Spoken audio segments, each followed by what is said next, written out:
He stepped out of the car with roses in his hand, then froze. His 6-year-old daughter and his mother were dripping in filthy mop water, and the woman holding the bucket, the woman he was about to marry, was smiling. She didn't notice him yet, but when he spoke, the world he built shattered in one breath. What did you just do? Welcome back, my beautiful family and friends. If you're hooked in and you're ready to enjoy this story, click subscribe and let me know in the comments where you're watching from, because tomorrow I'll be giving you another story just as interesting as this one, and you don't want to miss it. Now, back to our story. Adrian Blake had it all figured out. A self-made tech CEO who built an empire from nothing, raised by a mother who once scrubbed off his floors so he could study. Now, Clara Blake lived in comfort, helping raise his 6-year-old daughter, Lila, in a mansion that symbolized every sacrifice she'd ever made. And standing beside him, radiant and poised, was Celeste Monroe, the woman he thought completed his perfect life. Beautiful, cultured, the kind of partner successful men dream about. But Clara saw something Adrian couldn't, something hidden beneath that polished smile. She smiles with her mouth, not her eyes, his mother warned. Adrian laughed it off. Mom, give her time. She's just nervous. So when he left for London on business, he asked Celeste to stay behind, to bond with the family, to prove his mother wrong. He had no idea what he was walking into. 3 days later, Adrian landed early. He wanted to surprise them, roses in hand, heart full of hope. But as his car rolled through those gold-plated gates, something was wrong. His mother and daughter stood outside, drenched in filthy water. And standing over them, bucket still in hand, was the woman he planned to marry. What did you just do? The words left his mouth, but his world had already collapsed. But to understand how a man like Adrian, brilliant, careful, calculated, could miss every red flag. We need to go back 6 months, back to when Celeste Monroe first walked into his life, and he mistook beauty for character.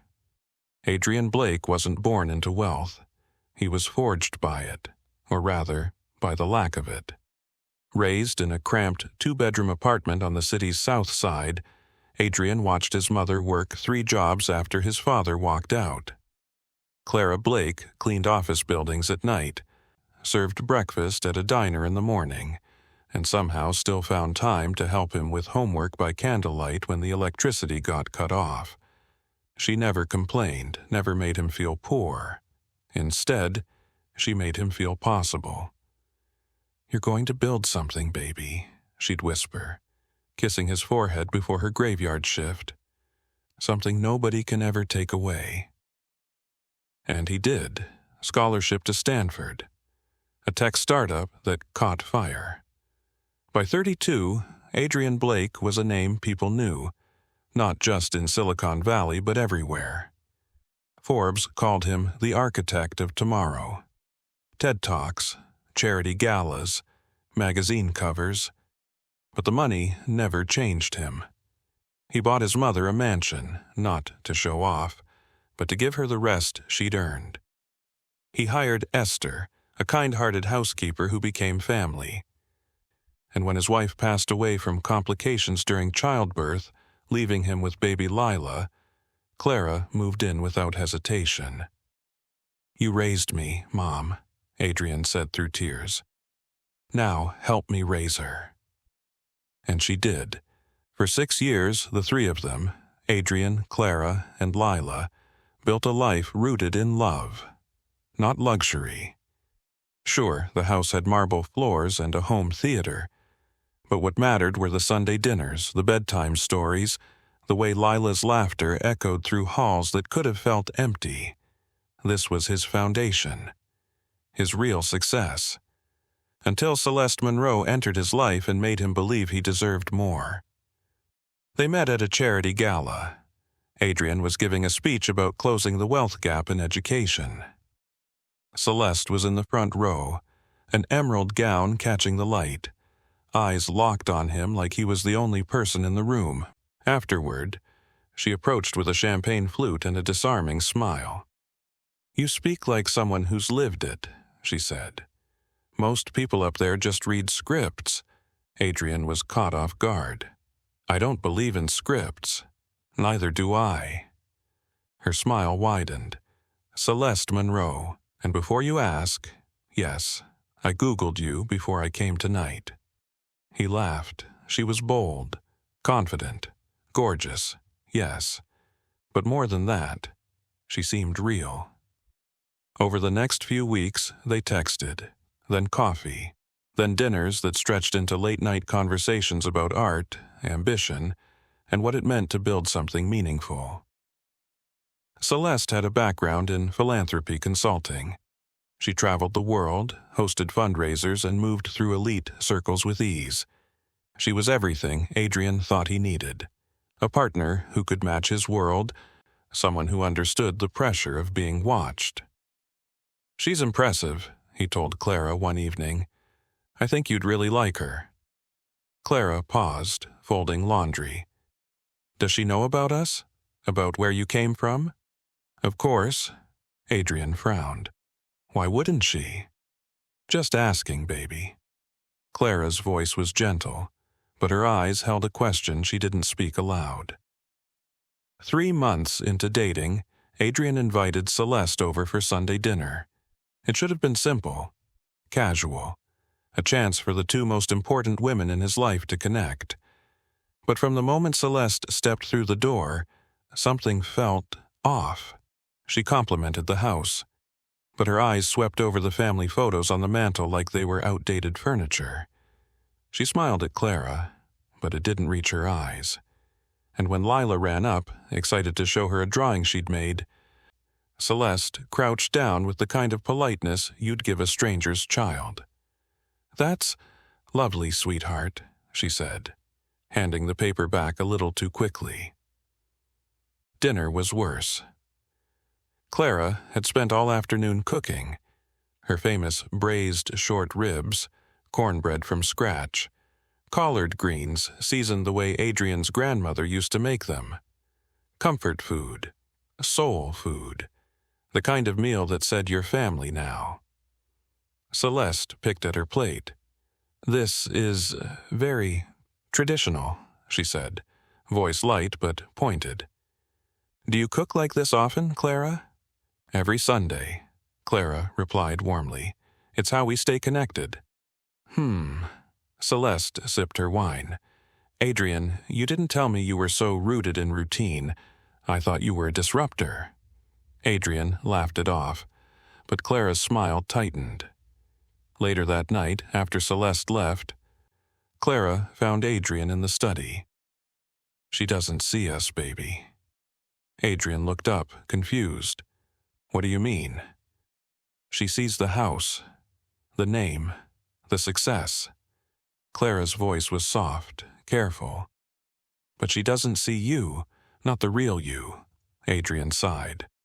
"Mom, she's just not used to this. Give her time. She's been in a different world. So were you, once." Clara kissed his forehead. "Just keep your eyes open." But Adrian didn't, because Celeste was dazzling. She fit into his public life effortlessly, standing beside him at galas, charming investors looking perfect in every photograph. She made him feel like he'd finally arrived at the finish line. So when she started making little comments, "Maybe we could hire a chef for dinners, something more refined," he brushed them off. When she suggested Clara might be more comfortable in a guest house on the property, he told himself she was just trying to help. When she avoided spending time with Lila, he convinced himself she needed time to adjust. Red flags don't look like warnings when you're colorblind to danger. 6 months into the relationship, Adrian proposed. Not with fireworks or a flash mob, just the two of them on a quiet beach in Malibu, sunset painting the sky gold. "You're everything I didn't know I needed," he said, slipping the ring onto her finger. Celeste's eyes shimmered. "I'll make you so proud, Adrian. I promise." And he believed her. 2 weeks later, Adrian had to fly to London for a tech conference. 3 days of panels, investor meetings, and keynotes. Normally, he'd bring Clara and Lila, but Celeste had an idea. "Let me stay with them," she suggested, voice sweet as honey. "I want to bond with your family, really bond, no distractions." Adrian hesitated. "You sure? They can be a handful. I'm going to be their family too, aren't I?" She smiled. "Let me prove it." It seemed perfect, thoughtful even.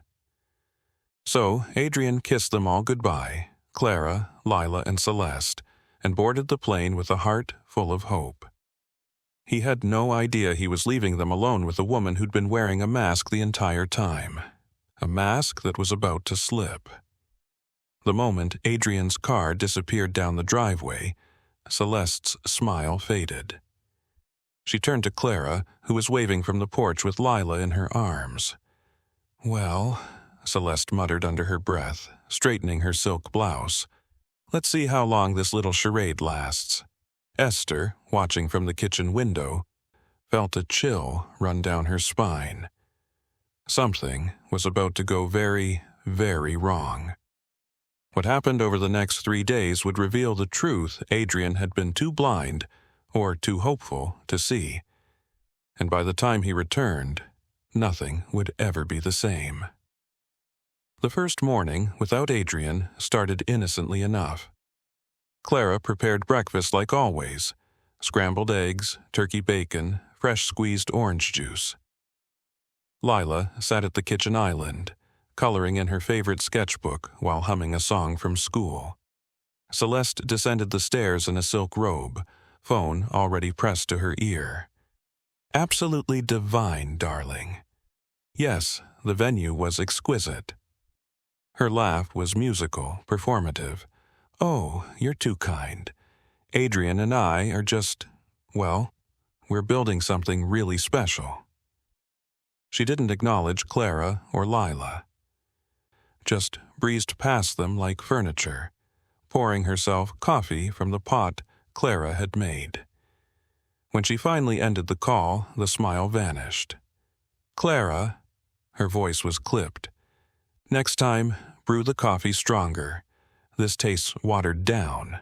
Clara looked up from the stove, surprised. "Oh, I'm sorry. Adrian usually likes it. Adrian isn't here." Celeste set the cup down with a sharp clink. "I am." The temperature in the room dropped. Lila stopped humming. Clara forced a smile. "Of course, I'll make a fresh pot." "Don't bother." Celeste waved a dismissive hand. "I'll have tea instead. Something imported, not those grocery store bags." She swept back out, leaving Clara standing there, spatula still in hand. Esther, who'd been folding napkins in the corner, caught Clara's eye. Neither woman said a word, but they both understood. The performance was over. By midday, Celeste had transformed from guest to dictator. She walked through the house with a critical eye, trailing her fingers over surfaces, inspecting corners like a drill sergeant. "Esther, these windows have streaks. Redo them." "Clara, the guest bathroom smells stale. Air it out and replace the towels. And someone needs to tell the gardener that the hedges look uneven. It's embarrassing." Each command was delivered with the same breezy tone she used on those phone calls, sweet on the surface, venom underneath. Clara obeyed without complaint, not because she agreed, but because she'd promised Adrian she'd try. Give her time, he'd said. She's just nervous. But this wasn't nervousness. This was power, and Celeste was drunk on it. That afternoon, Celeste hosted a video call with her society friends, 3 women whose names Clara didn't recognize, but whose laughter she could hear from the kitchen. "Oh, it's exhausting." Celeste sighed dramatically into the camera. "Adrian's house is beautiful, of course, but The staff here," she lowered her voice conspiratorially, "let's just say they're very old school, you know what I mean." The women on screen tittered knowingly. "Once we're married, I'll bring in professionals, people who understand elegance."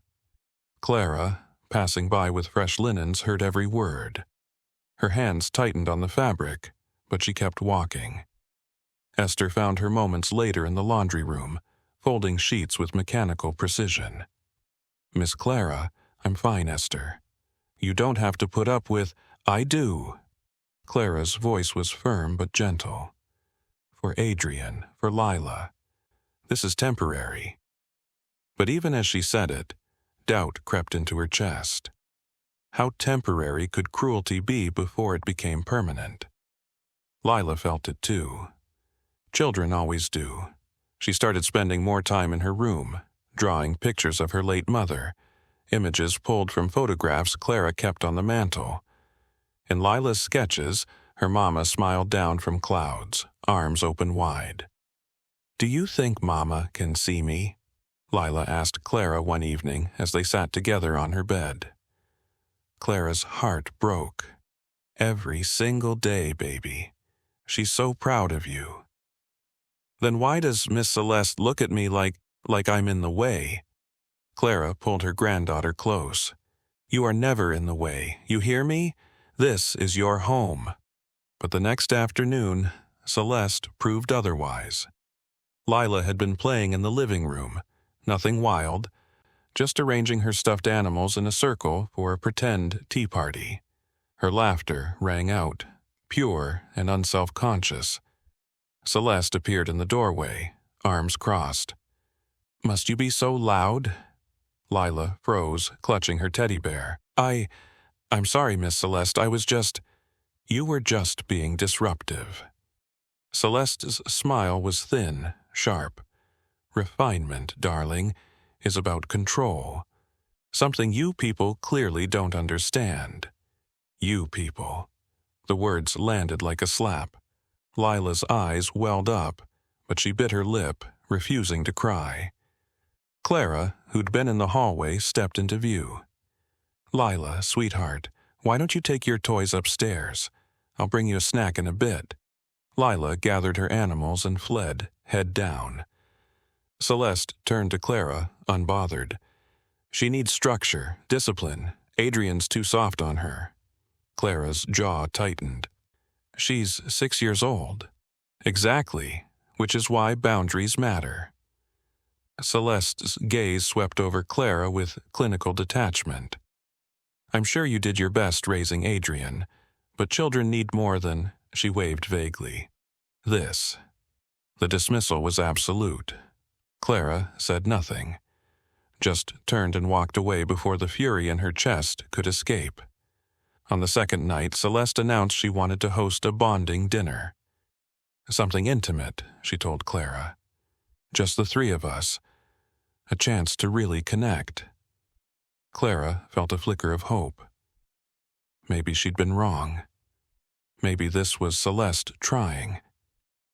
She spent the afternoon preparing Adrian's favorite meal: herb-roasted chicken, garlic mashed potatoes, roasted vegetables glazed with honey. The dining room table was set with candles, fresh flowers, the good china. When everything was ready, Clara called upstairs. "Celeste, Lila, dinner's ready?" Celeste descended in a cocktail dress, as if they were dining at a 5-star restaurant. But when Clara moved to sit down, Celeste stopped her. "Oh, Clara, would you mind serving tonight? I thought it'd be nice for Lila and me to have some one-on-one time." Clara blinked. I thought this was a bonding dinner for all of us." Celeste's smile was saccharine. "It is, but you've worked so hard. I'd hate for you to feel obligated to sit through small talk. You understand?" It wasn't a question. It was an order. Clara looked at Lila, who sat staring at her plate, confused and uncomfortable. "Of course," Clara said quietly. "Whatever you'd like."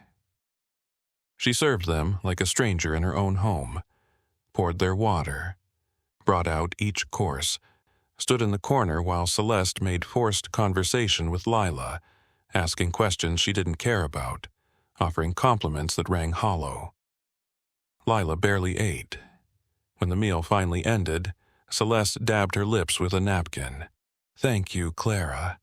That will be all." Dismissed, in her own house. Esther found Clara in the kitchen later, washing dishes with shaking hands. "I heard what she did." Clara didn't look up. "It doesn't matter." "It does." Esther's voice was fierce. "She's trying to erase you, make you invisible." "She can't erase what Adrian knows." Clara scrubbed a plate harder than necessary. "He'll see through this." But even as she said it, the words felt fragile. From the hallway, laughter drifted. Celeste on another call, mocking the evening to her friends. "Can you imagine? She actually thought she'd be sitting with us. I swear, some people just don't know their place." Esther's fists clenched. Clara set down the dish, closed her eyes, and prayed for strength. On the third morning, Lila came downstairs clutching a drawing she'd finished the night before. It was her best work yet. Mama in heaven, Daddy and Grandma Clara below, all of them connected by a rainbow. "Look, Grandma." Lila's smile was the first real one in days. "I'm going to give this to Daddy when he gets home." She left it on the kitchen counter while she ran to get her backpack for the day. Celeste walked in moments later. She glanced at the drawing, paused. Then, slowly, deliberately, she picked it up. "Esther," she called sweetly.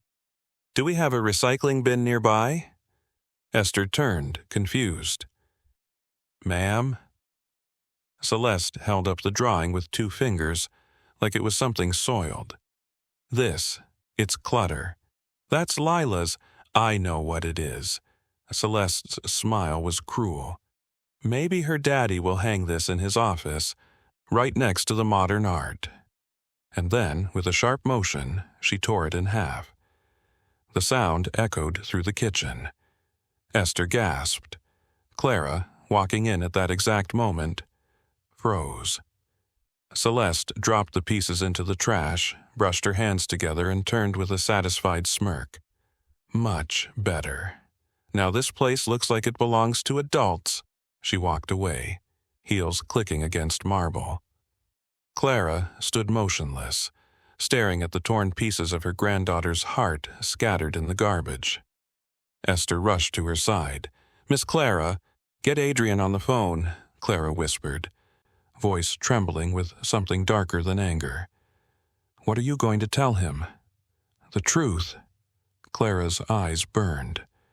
"Before it's too late." Every insult was a storm gathering, and soon it would break. Clara never made that call, because by the time she reached for her phone, hands still trembling from the torn drawing, Celeste had already moved to the next phase of her plan. Control wasn't enough anymore.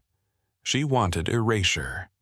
The shift happened so subtly that at first Clara didn't realize what was happening. It started with Adrian's aunt calling to check in, a woman who'd helped raise him, who visited every other week like clockwork. "I'm sorry," Celeste said sweetly into the phone, standing in the foyer where Clara could hear. "Clarice has been feeling under the weather. She asked me to tell everyone she needs rest. Maybe next month?" Clara frowned from the kitchen doorway. She wasn't sick, she hadn't asked for anything, but before she could say a word, Celeste had hung up. "You're welcome," Celeste said brightly, breezing past. "I knew you wouldn't want visitors right now, too much stress. I didn't. Trust me, Clara. You need the break." It wasn't a suggestion. Over the next day, 3 more calls were redirected.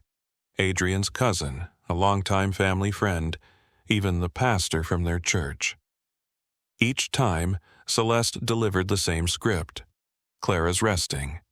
She'll reach out when she's ready." The walls were closing in. Esther noticed it too. "She's cutting you off," she whispered one evening, as they folded laundry together in the back room, the only place Celeste didn't patrol. "Making sure no one can check on you." Clara's hands stilled on a pillowcase. Why would she do that? Because isolated people can't fight back. Esther's voice was grim. "And she's planning something, I can feel it." Clara wanted to argue, wanted to believe there was still some misunderstanding, some way to reach the woman Adrian loved. But deep down, she knew. Celeste wasn't here to bond, she was here to conquer. By the afternoon of the third day, Celeste had begun planting seeds. It started with the landscaping crew. "Poor Clara," Celeste sighed as she signed off on their invoice. "She's getting older, you know, forgets things. Just yesterday she left the stove on. Thank God I caught it." The lie rolled off her tongue so easily, so casually, that the workers just nodded sympathetically. Then it was the housekeeper's assistant, a part-timer who came to help Esther with the deep cleaning. "You'll have to excuse the mess in Lila's room," Celeste said with a conspiratorial smile. "The poor thing's a bit spoiled, no structure, but we're working on it." The assistant glanced at Esther, who bit her tongue so hard she tasted blood. Later, when they were alone, Esther exploded. "She's lying, telling people Miss Clara's losing her mind and Lila's some kind of problem child." Clara sat at the kitchen table, exhausted. Why would she spread those stories? So when she gets rid of you, no one will question it. Esther's voice cracked. "They'll just think, 'Oh, poor Adrian, it was for the best.'" The words hung in the air like poison. Clara closed her eyes. She'd survived poverty, racism, single motherhood, a husband who abandoned her. But this quiet, calculated cruelty was something else entirely. "I need to talk to Adrian," Clara said finally. "Then do it. Now, before—" a voice cut through the tension. "Before what?" Celeste stood in the doorway, arms crossed, eyes glittering with amusement. Esther straightened. "We were just gossiping about me?" Celeste's smile was sharp. "How predictable." "Miss Celeste, we weren't—" "Save it." Celeste waved her off. "Esther, you're dismissed for the day. Clara and I need to have a conversation, alone." Esther hesitated, glancing at Clara. Clara nodded softly. "It's okay," but it wasn't. Once Esther left, the house fell into an eerie silence. Celeste poured herself a glass of wine, moving through the kitchen like she owned it. Clara stood, unwilling to sit in her presence any longer. "You can't keep me from my son." Celeste laughed, a cold, brittle sound. "Oh, Clara, I'm not keeping you from him, I'm just managing expectations." "What does that mean?" "It means Adrian is building a life, a real one, and that life doesn't include—" She gestured vaguely at Clara. "This." Clara's breath caught. "This? You." Celeste's smile was venomous. The constant reminders of where he came from, the humble origins he's spent his entire career running from. "That's not true." Adrian loves the idea of you," Celeste interrupted. "The story, the struggling single mom who sacrificed everything. It makes him look good. But reality?" She sipped her wine. "Reality is exhausting, and I'm going to free him from it." Clara felt the room tilt. "You're going to— Once I'm Mrs. Blake, this mansion will finally reflect the life we deserve. No more Sunday dinners that smell like a church basement. No more toys cluttering the marble floors. No more—" She paused, savoring the cruelty. "You people." The words hit like a physical blow. "Adrian would never—" "Adrian will do whatever I tell him to," Celeste said smoothly. "Because he's desperate to believe he's finally made it. and I'm the proof." She set down her glass and turned toward the stairs. "Oh, and Clara, pack light. You'll be gone before the honeymoon." Her heels clicked away, leaving Clara standing alone in the kitchen, heart shattered into pieces. But Celeste made one critical mistake. She didn't notice Esther standing outside the window, recording every word. Clara didn't sleep that night. She sat in Lila's room watching her granddaughter breathe softly under princess-patterned blankets and tried to figure out what to do. Call Adrian and say what? That his fiancée was a monster? He'd defended her before. Would he believe it now? Leave? And go where? This was her home, her son's home. The thoughts spiraled until dawn. At 6:47 a.m., her phone buzzed. "Adrian, wrapped up early, landing in 4 hours. Got a surprise for you all. Can't wait to see my family." Clara's heart seized. 4 hours.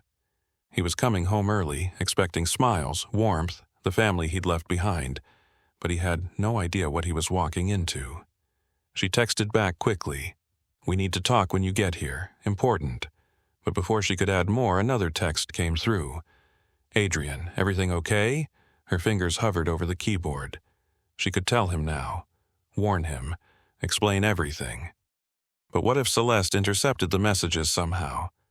What if she twisted it, made Clara look paranoid, unstable, exactly like she'd been telling everyone? Clara deleted her draft. "Clara, everything's fine, baby. We'll talk when you're home. Safe travels." She pressed send and immediately regretted it, but it was too late. Adrian was coming home, and Celeste had 4 hours to prepare. "We're leaving." Clara found Lila in the playroom an hour later, gathering her stuffed animals. "Grandma, where are we going?" "Just for a little while. A visit to Aunt Renee's house. Won't that be fun?" Lila frowned. "But Daddy's coming home today." "I know, baby. We'll be back before dinner, I promise." It was a lie, but Clara couldn't let Lila witness whatever confrontation was about to happen. She called a cab, quietly from the landline in the guest room. Celeste never entered. 15 minutes. They had 15 minutes to get out before Adrian arrived. Clara packed a small bag, hands shaking. A change of clothes for Lila, her medication, the family Bible her own mother had given her. "Ready, sweet girl?" Lila nodded, clutching her favorite teddy bear. They slipped out the side door, across the lawn, toward the front gate where the cab would meet them. The morning air was cool. Birds chirped. For a brief, fragile moment, Clara felt relief. They were going to make it. But Celeste was watching from the upstairs window, and she was furious. Celeste flew down the stairs, silk robe billowing behind her like a war banner. She'd worked too hard, played her role too perfectly, to let them escape now. Not when Adrian was about to see her as the loving fiancé who'd held down the fort. Not when she was this close to winning. She burst through the front door and saw them, Clara and Lila, standing near the gate, waiting. Visible, vulnerable. And in that moment, something inside Celeste snapped. She grabbed the mop bucket Esther had left by the service entrance, still filled with dirty, gray water from the morning's floor cleaning. "You think you can just leave?" she hissed, marching toward them. Clara turned, eyes widening. "Celeste, you don't belong here." Celeste's voice was shrill, unhinged. "This is my house, my life." She raised the bucket. "Celeste, please, Lila's right here." "Good, let her learn her place." Clara pulled Lila behind her, shielding her with her body, and Celeste hurled the bucket forward. Splash! Dirty water cascaded over them, cold, filthy, humiliating. Clara gasped, clutching Lila tighter as the child began to cry. The bucket clattered to the pavement. Celeste stood there, chest heaving, eyes wild with triumph. "There," she breathed. "Now you look like what you are." And that's when the black sedan pulled through the gate. Adrian's car. Time stopped. Celeste's face drained of color. Clara, drenched and trembling, looked up. Their eyes met. And in that single, frozen moment, Adrian Blake saw everything. Cut to black. The sedan's engine purred to a stop. For 3 seconds, nobody moved. Clara stood frozen, water dripping from her hair, her clothes pooling at her feet. Lila pressed against her grandmother's side, teddy bear soaked, tears streaming down her small face. Celeste's hand still hovered in the air where she'd thrown the bucket, her expression caught between fury and dawning horror. And Adrian sat behind the wheel, roses wilting on the passenger seat, staring through the windshield at a scene his mind couldn't process. This can't be real. But it was. The car door opened slowly. Adrian stepped out, suit jacket over his arm, tie loosened from the long flight. He looked like a man walking through a dream, or a nightmare he couldn't wake from. Celeste. His voice was quiet. Too quiet. Celeste's survival instincts kicked in. She smoothed her robe, forced her breathing to steady, manufactured a smile that trembled at the edges. "Adrian, you're home early. What did you just do?" The question hung in the air like smoke. Celeste opened her mouth, closed it, opened it again. It's not what it looks like. Then what is it?" Adrian's eyes moved from Celeste to his mother, taking in every devastating detail. The dirty water plastering Clara's blouse to her skin. Lila's small shoulders shaking. The overturned bucket lying between them like evidence at a crime scene. They were... Celeste's voice pitched higher, desperate. "They were leaving, without telling me. I lost my temper for a second, but you threw dirty water on my mother and my daughter." It wasn't a question. It was a statement. A fact being carved into reality. "Adrian, please, if you'd just listen. I'm listening." His voice dropped even lower, and somehow that made it worse. "Tell me why the woman I'm supposed to marry just humiliated my family in their own driveway." Celeste's eyes darted around, searching for an escape route that didn't exist. "She provoked me. You don't understand what it's been like here, Adrian.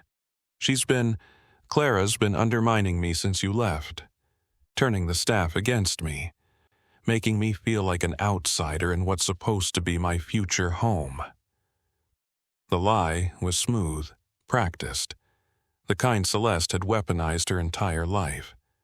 But this time, it met silence. Because Clara wasn't arguing, wasn't defending herself, wasn't playing the game. She simply gathered Lila closer, turned, and walked toward the house with a dignity that shattered Celeste's narrative more than any words could. Water dripped in her wake. "Clara, wait," Adrian started forward. "Let her go," Celeste snapped, mask slipping again. "She's just trying to make you feel guilty." This is exactly what she does. Adrian's head whipped around so fast, Celeste actually flinched. "Don't." One word. Cold as winter. "Don't you dare tell me what my mother does." Esther appeared on the front steps, phone clutched in her hand, face pale but determined. Behind her, 2 other staff members emerged. The assistant housekeeper and the weekend gardener, both drawn by the commotion. "Mr. Blake," Esther said, voice shaking but clear. "There's something you need to see." "Esther, this is a private matter," Celeste began. "No." Adrian cut her off without looking at her. "Show me." Esther descended the steps, unlocked her phone, and handed it to Adrian. "I recorded this yesterday, after I heard what she said to Miss Clara." Adrian pressed play. Celeste's voice poured from the tiny speaker, crisp and venomous. "Once I'm Mrs. Blake, this mansion will finally reflect the life we deserve. No more Sunday dinners that smell like a church basement. No more toys cluttering the marble floors. No more you people." Adrian's jaw tightened. The recording continued. "You'll be gone before the honeymoon." He looked up, eyes finding Celeste's. She'd gone sheet white. "Adrian, that's—" She took it out of context. "What context makes that acceptable?" His voice was razor thin. "What possible context justifies you calling my family you people?" "I didn't mean—" "Yes, you did." Adrian handed the phone back to Esther. "Thank you." He turned to the other staff members. "Has anyone else witnessed her behavior this week?" The assistant housekeeper raised a trembling hand. She told me Miss Clara was getting forgetful, that she'd left the stove on and it was becoming dangerous." "That's a lie," Esther added quickly. "Miss Clara never left anything on. Miss Celeste made that up." The gardener shifted uncomfortably. "She said the little girl was spoiled, needed discipline." Each testimony landed like a stone. Adrian's expression didn't change, but something in his posture shifted. Shoulders back, spine straight. The CEO who'd built an empire from nothing, who'd faced down boardrooms and investors and critics, was finally seeing clearly, and what he saw disgusted him. "Adrian, please." Celeste's voice cracked, tears welling up on command. "You have to understand, I was just trying to help. Your mother, she's wonderful, but she's stuck in the past. I wanted to bring this family into the future, into the life you've built. By humiliating them, by giving them structure." The desperation in her voice turned sharp. "You've been so busy building your empire that you haven't seen how they're holding you back. Clara treats you like you're still that scholarship kid scraping by. She makes you feel guilty for your success." "My mother," Adrian said softly, dangerously, "is the reason I have success. She's the reason you can't move forward." Celeste was unraveling now, the polished veneer cracking like cheap paint. "Do you know what people say when they see her at your events? When they see you catering to some—" She stopped herself, but not fast enough. "Some what?" Adrian stepped closer. "Finish that sentence." Celeste's mouth opened and closed. The silence stretched. "That's what I thought." Adrian's voice was ice. "You poured dirty water on my mother, the woman who worked 3 jobs so I could eat here. Who scrubbed floors so I could study. Who raised me to believe I was worth something when the world told me I wasn't." His voice cracked, just slightly. "You poured water on my daughter, a 6-year-old child who lost her mother and has done nothing but try to be kind to you." Tears streamed down Celeste's face now. Real ones, born of panic, not manipulation. "And you did it because you thought they were beneath you, because you thought I'd choose you over them." He pulled the engagement ring box from his pocket. He'd been carrying it to show his mother the inscription he'd added. He opened it, looked at it one last time, then closed it with a soft click. "There is no us, Celeste. There never was." "Adrian, no, please." Celeste reached for him, but he stepped back. "Esther, call security." "Already here, sir." 2 uniformed men appeared from the gatehouse, summoned by Esther's earlier text. Celeste's desperation morphed into rage. "You're really going to do this? Throw me out? For them?" Her voice turned shrill. "You'll regret this, Adrian, when you're alone, because no woman will ever be good enough for your precious saint of a mother. When you realize I was the only one willing to put up with your trauma and your baggage. Ma'am, please come with us." Security moved to flank her. "Don't touch me!" She jerked away, glaring at Adrian with pure venom. "You think you're so noble, so righteous? You're just a scared little boy playing dress-up in a suit. And when this all falls apart, don't come crying to me." "I won't." Adrian's voice was steady now, certain. "Because I already regret every moment I wasted believing you were something you're not." The security guards gently but firmly guided Celeste toward the gate. Her heels clicked against the pavement. Sharp, angry sounds that echoed in the morning air. "You'll regret this!" she screamed over her shoulder. "All of you!" The gate closed behind her with a soft, final clang. And then she was gone. Adrian stood alone in the driveway, roses still wilting in his car, engagement ring heavy in his pocket. The staff quietly dispersed, giving him space. The only sound was a soft, broken sob drifting from the open front door. Leela. Adrian's heart cracked. He walked inside, following the sound to the living room where Clara sat on the couch, still damp, holding Lila in her lap. Esther stood nearby with towels, but Clara hadn't moved to dry off. She was just holding her granddaughter, rocking slightly, humming a lullaby under her breath. Adrian knelt in front of them. "Mom." Clara looked up, eyes red but dry. She'd cried enough tears in her life. She had none left for people like Celeste. "I'm sorry," Adrian whispered. "I'm so sorry." Clara reached out with one hand and touched his face. "You couldn't have known, baby.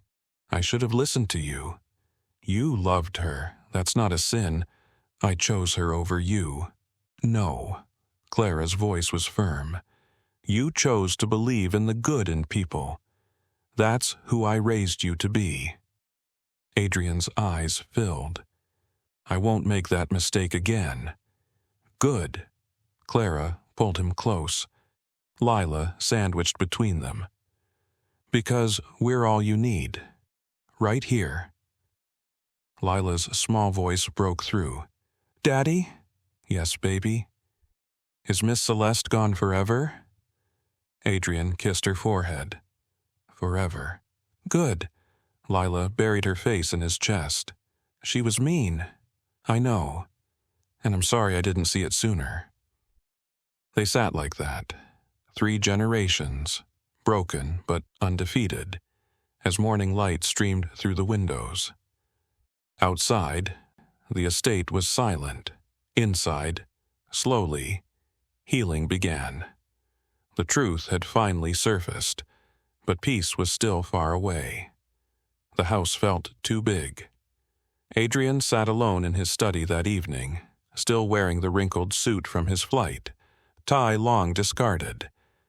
The roses he'd brought home lay wilted in the trash. The engagement ring sat on his desk, catching lamplight like an accusation. Outside his door, the mansion hummed with careful silence, the kind that follows a disaster, when everyone moves quietly so as not to disturb the wreckage.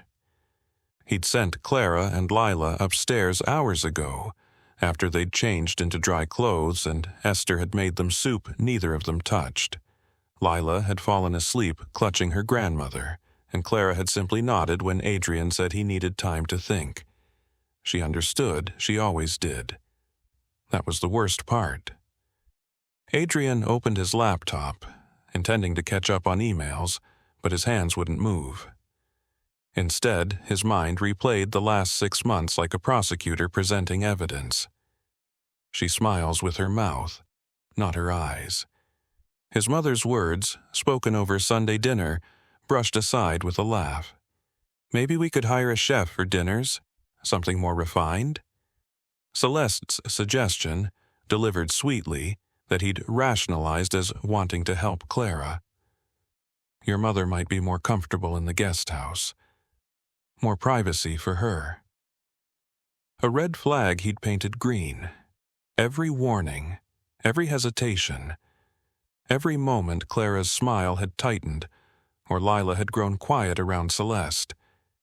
He'd ignored them all, because he'd wanted so badly to believe he'd found someone who could stand beside him in the life he'd built. Someone who could love him and his empire, but Celeste had only loved the empire. His family was just an obstacle to be removed. "I was building an empire," Adrian whispered to the empty room, "but neglecting my foundation." The words tasted like ash. A soft knock interrupted his spiral.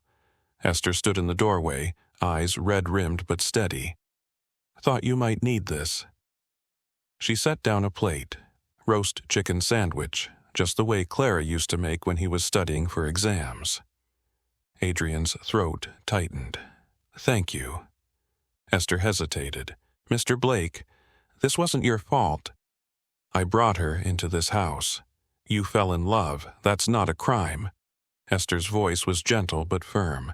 "What she did, that's on her, not you. I should have seen it. Maybe." Esther moved to close the curtains.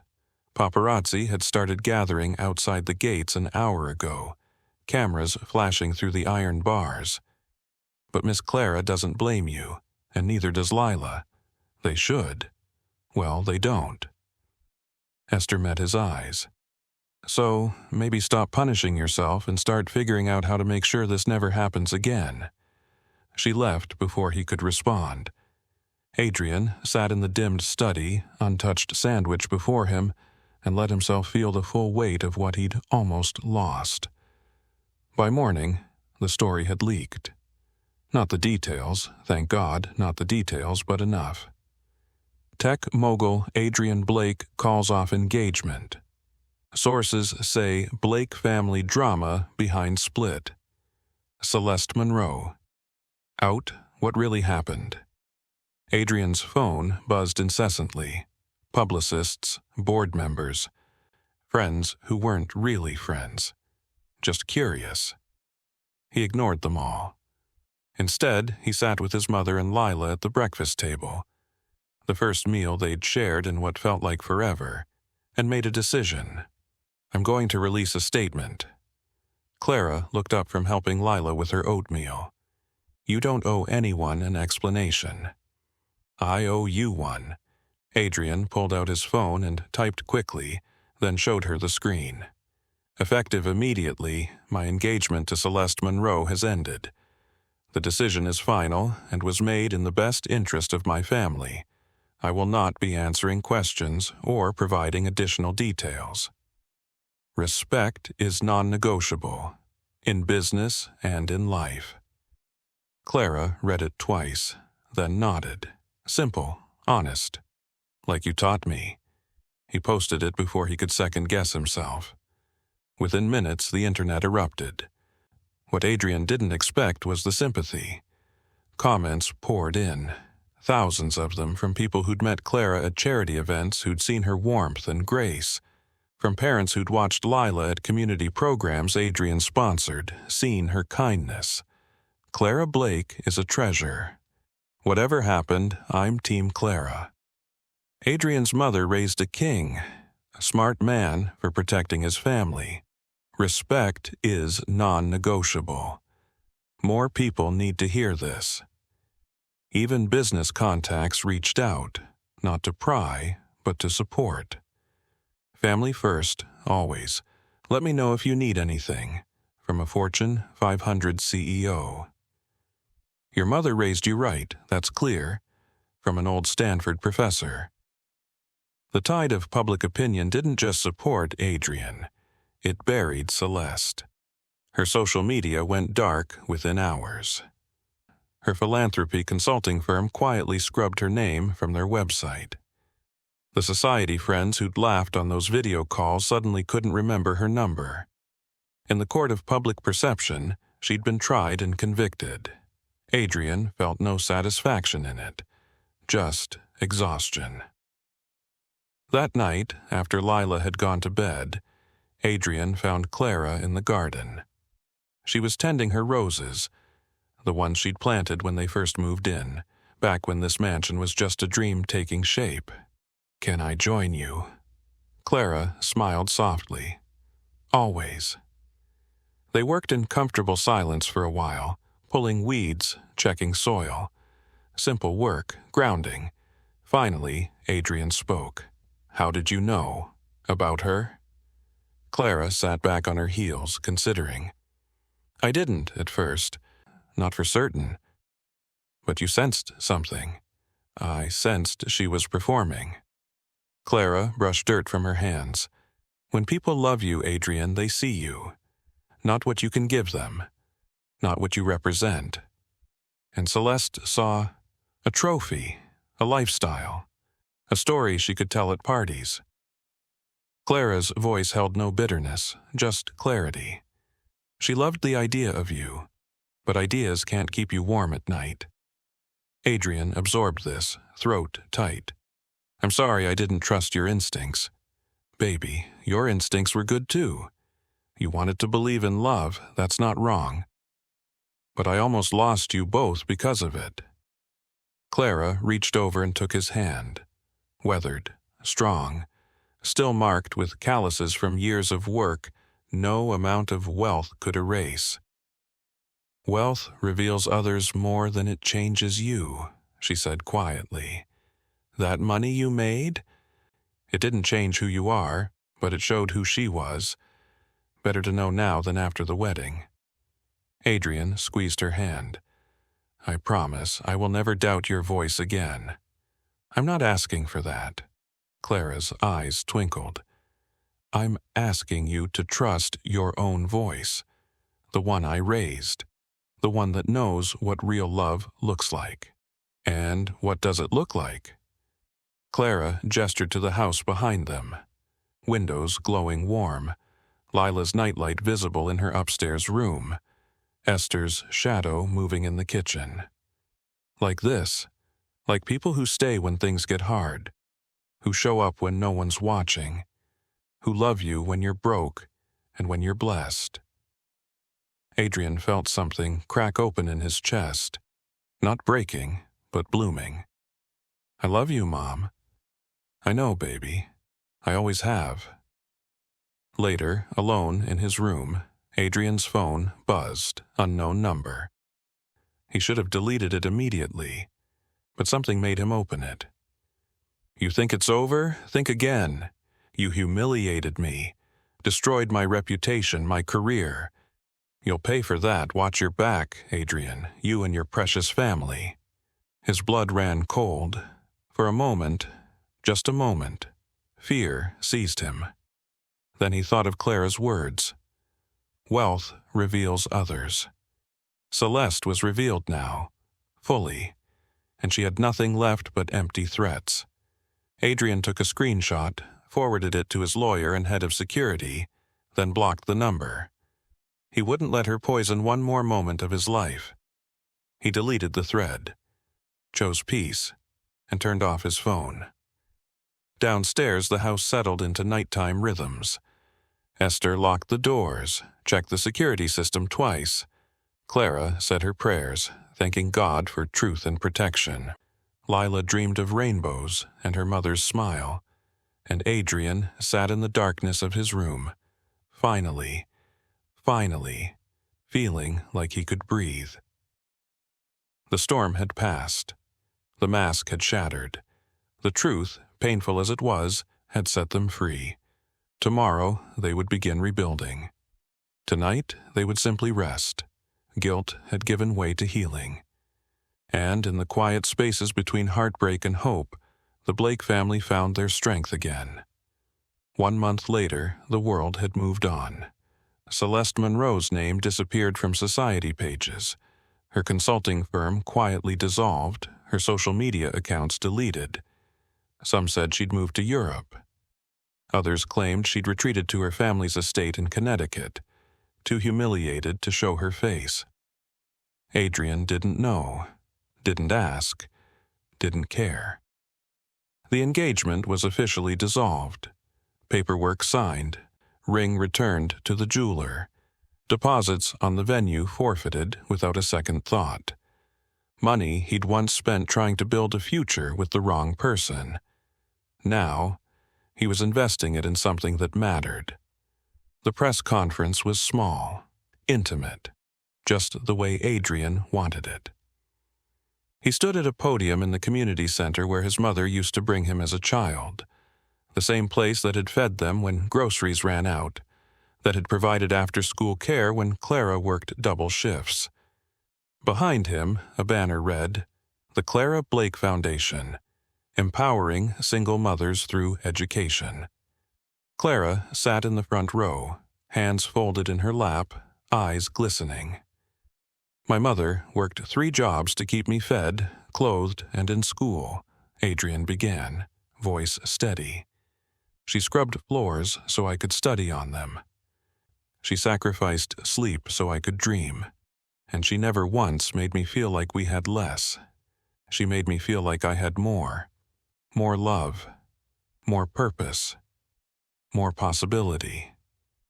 He paused, finding her eyes. "This foundation exists because one woman believed a scholarship kid from the South Side could become something, and I want to make sure every single mother out there knows. Your sacrifices matter. Your children see you, and we see you too." The room erupted in applause. But Adrian only heard one sound, his mother's quiet sob of pride. Afterward, as journalists packed up their equipment and attendees mingled over coffee, Clara pulled him aside. "You didn't have to do this." "Yes, I did." Adrian kissed her forehead. "You gave me everything. This is just the beginning of giving it back." Life at the Blake estate transformed. Not in the way Celeste had wanted. No pretentious dinner parties, no society photographers, no constant performance. Instead, it became smaller, warmer, real. Lila's laughter returned first. It started as giggles during breakfast, then full-belly laughs when Adrian tried, and failed spectacularly, to braid her hair for school. "Daddy, you're making it worse," she squealed, squirming. "I'm trying," Adrian protested, fumbling with the elastic band. Clara rescued them both, fingers moving with practiced ease. "Baby, you can build a tech empire, but you can't do a French braid?" "Apparently not." Lila grinned up at him. "It's okay, Daddy. You're good at other stuff." "Like what?" "Like making me feel safe." Adrian's heart cracked open, in the best way. The house found its rhythm again. Clara returned to her garden, planting new roses. Yellow ones this time, for new beginnings. Esther moved through the rooms with renewed energy, no longer walking on eggshells, no longer fearing sudden cruelty. "Miss Esther," Lila called one afternoon. "Look what I made." A drawing, vibrant, joyful, not of her late mother this time, but of their family, all of them, together. Esther hung it on the refrigerator with a magnet shaped like a heart. "Perfect," she declared. And it was. Adrian started cooking breakfast. Not because they needed him to, Clara and Esther had that covered, but because he wanted to, because there was something grounding about cracking eggs, flipping pancakes, burning toast, and laughing about it. "This one's a little crispy," he admitted, sliding a darkened waffle onto Lila's plate. She examined it seriously. "I like crispy." "You're just being nice." "Nope. Grandma says love tastes good even when it's burned." Clara smiled over her coffee. "That's not exactly what I said, but close enough." Adrian sat down with them. No phone, no laptop, no emails demanding his attention. Just family. Just home. 3 weeks after the foundation launched, an email appeared in Adrian's inbox. Subject, "I'm sorry." From Celeste Monroe. His finger hovered over the delete button, but curiosity, or maybe the need for closure, made him open it. "Adrian, I know you probably don't want to hear from me. I know I don't deserve your time or your forgiveness. But I need you to know that I've spent every day since that morning replaying what I did, what I said, who I became. I was wrong about everything. I let ambition and insecurity turn me into someone I didn't recognize. I thought I needed to prove I belonged in your world, and in trying to do that, I destroyed the one thing that mattered, your trust. Your mother is an extraordinary woman. Lila is a gift. And you deserved better than what I gave you. I don't expect you to respond. I don't expect forgiveness. I just needed you to know that I see it now. I see what I lost. I hope you and your family find peace. Celeste, Adrian, read it twice. Searching for manipulation. For hidden motives. For some trap disguised as contrition. But all he found was emptiness. Words on a screen. Too little, too late. He thought about responding. Thought about saying something profound or cutting or final. But in the end, he simply closed the email and deleted it, not out of anger, out of peace. Celeste was part of a chapter that had closed. Responding would only reopen it. So he chose silence. Chose to let her live with her regrets while he lived with his family. And that was answer enough. That evening, as golden hour painted the estate in amber light, Adrian found Clara in the garden again. She was kneeling in the soil, planting bulbs for spring flowers that wouldn't bloom for months. Planning ahead, Adrian asked, settling beside her. Always. Clara smiled. These tulips won't show themselves until March, but I'll know they're coming, that's enough. Adrian picked up a bulb, turning it over in his hands. Mom, can I tell you something? Anything. I spent so many years trying to give you the life you deserved. The house, the comfort, the security. His voice wavered, but I almost lost sight of what you actually gave me. Clara's hands stilled in the dirt. You gave me roots, Adrian continued. Not a mansion, not money, just you. Your love, your strength, your belief that I was worth something even when the world said I wasn't. He set down the bulb and knelt fully beside her, eye to eye. You're my home, Mom. You and Lila, that's all I need. That's all I've ever needed. Tears slipped down Clara's cheeks, but her smile was radiant. And now, she whispered, cupping his face with soil-stained hands, you finally see. I see. Good. She pulled him into a hug, tight, fierce, unbreakable. Because I'm not going anywhere, ever. Promise? I promise. They stayed like that as the sun dipped lower, painting the sky in shades of pink and gold, the garden quiet except for birdsong and the sound of two hearts beating in sync. The Blake estate glowed in the fading light. Through the windows, you could see Lila dancing in the living room, Esther clapping along, music drifting out into the evening air. In the garden, Clara and Adrian planted the last of the bulbs. Hope for a spring they couldn't yet see but trusted would come. And somewhere far away, Celeste Monroe sat alone with her regrets, finally understanding what she'd destroyed but far too late to repair it. Not every betrayal ends in bitterness. Some end in clarity.